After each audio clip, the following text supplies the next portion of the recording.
Pastef wuute naag militants yi ñu doon gis.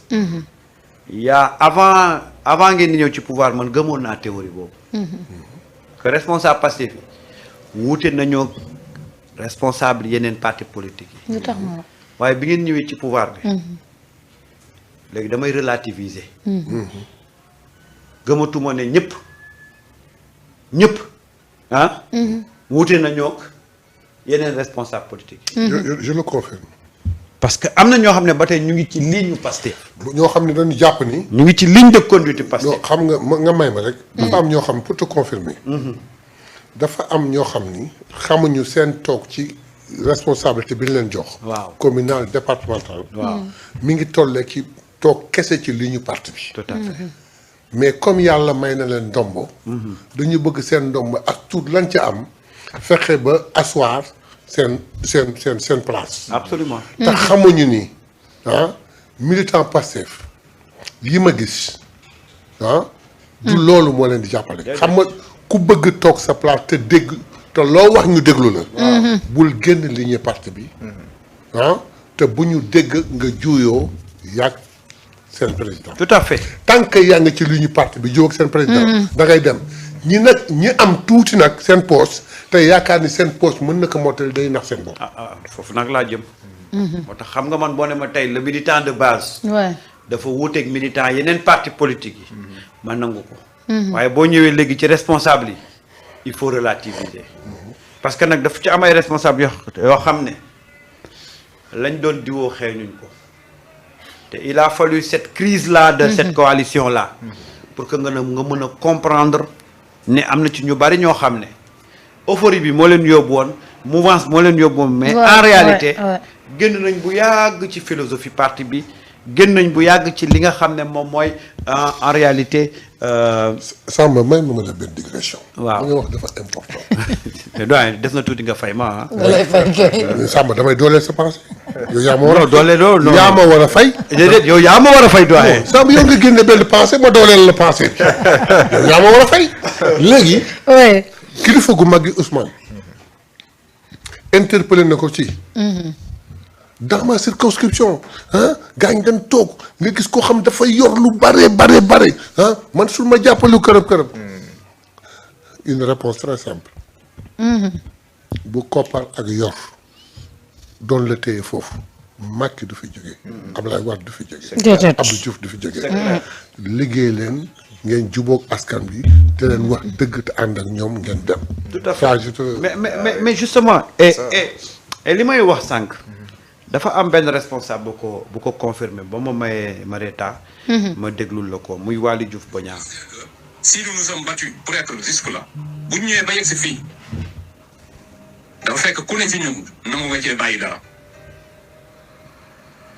le président de la République le premier ministre ils ont laissé leur liberté nous autres avons laissé notre liberté des Sénégalais ils ont laissé leur vie donc lii ñu nekk nii faw mu dox te pour mu dox nag foog ñuy waxante dëgg parfois ku jël nga wax dëgg rek te yàlla tax on ne va pas se voiler la face les gens se disent parfois non boo waxee lii du baax wala non boo waxee lii dañ lay jële fa nga ne moi je suis le seul DG à avoir dit que bu dee projet bi dox ma jóge port projet bi dox ma dem toog sama kër et le projet marche parce que si je vais chez moi qu'est-ce qui arrive je suis inspecteur des impôts je rentre chez moi je continue tout bonnement à travailler dama doon def ma def ko si je suis commerçant je vais être commerçant si je suis marailleur je vais être marailleur. alors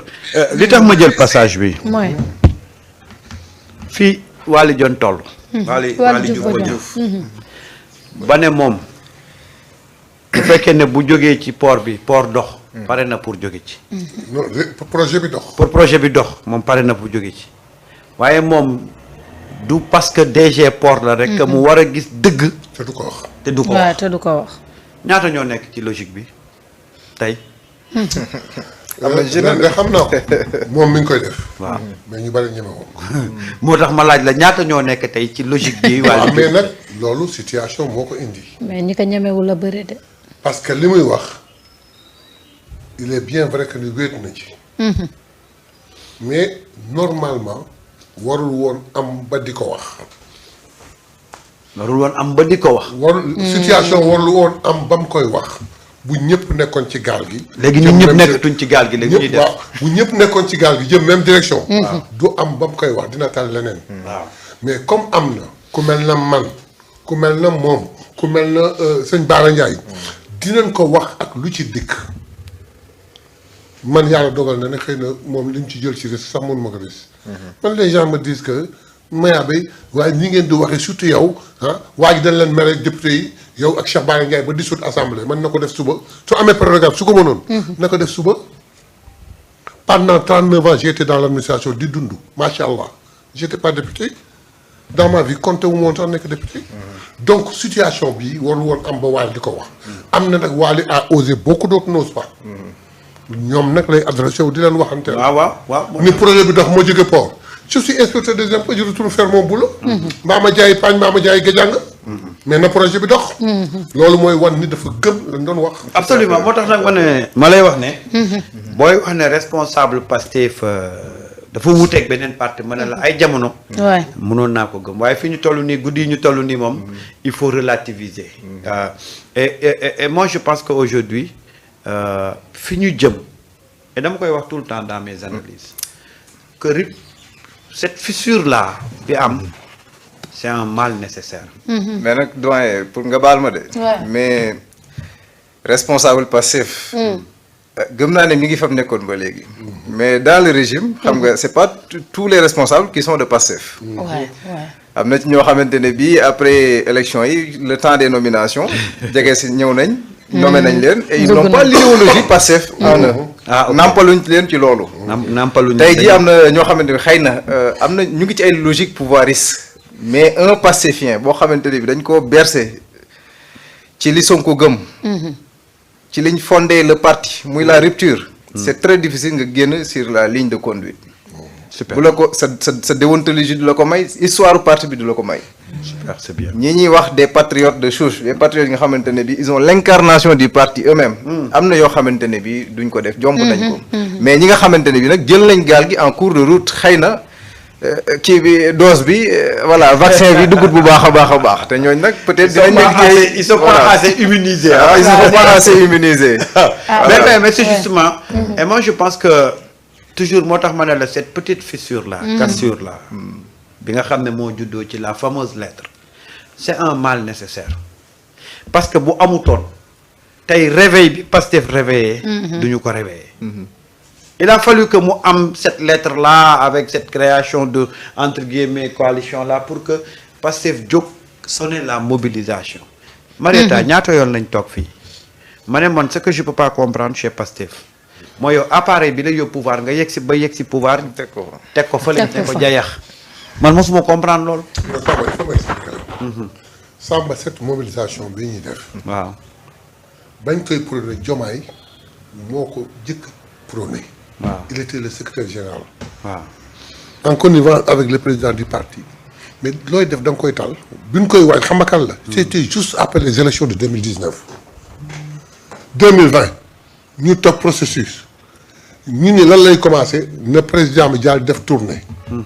xam la ñu tuddee que lan nemmeeku tour pour que fu mu dem bàyyi fa loo xam ni le responsable après day yomb pour mu def à la base ñu ne du fi amee jóge foofu xeex bi metti looy def da nga koy tal ñu jël loolu surcroît ko après xam nga fu ñu mujjee parti bi bëgg massifier wu ñun ñu bind lettre wax ni nanu arrêté lépp vente des cartes et tout on arrête c'était bien avant les élections parce que il faut ñu xam fu ñu jëm et là c'est le secrétaire général Diomaye Faye moo prôné kooku pour que ñu xam fu ñu jëm ba mën a xam lu ñu am ëllëg diggante bi yàlla def ñu falu mais fekk fi situation catastrophique mais aujourd'hui les Sénégalais acceptent que ñun ñu toog di wax affaire mobilisation ak kii mais même le 8 il a fallu qu'on attende 1 an et demi 1 an 9 mois pour pouvoir prôner un rassemblement mais on n'osait pas le faire dans la première année donc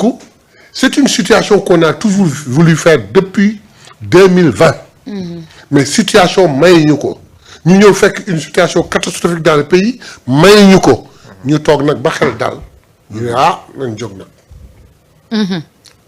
léegi nag on a assez de temps responsable yi malgré vos responsabilités retourner à la base te man sax dinaa def tournée bi boo xam ne national département bu ne naa fa teg tànk gën leen may doole ngeen waxtaan ak kii donc c'est pas une chose boo xam ne dañ ko def parce qu'il y a une situation ñuy répliquer mais dafa nekk loo xam ne dañ ko tegoon de tout temps seulement nag na mu waroon amee changé nañ ko pourquoi parce que dafa am leneen lu xaw loo xam ne waajaluñ ko woon mooy courant bi jëm nii ñu wàññi ba taay ñu bañ béy yi génnoon dem danoon ànd ak daxin mbaa nu ànd ak cere mais comme ñun ñu ngi suñu yoon nañu xool ñun ñaata lañ toll léegi nag mu des benn mbir boo xam ne da nga ko effleuré sànq muy ban les militants de Pastef qui se réclament militants de Pastef aujourd'hui et qui ont leur carte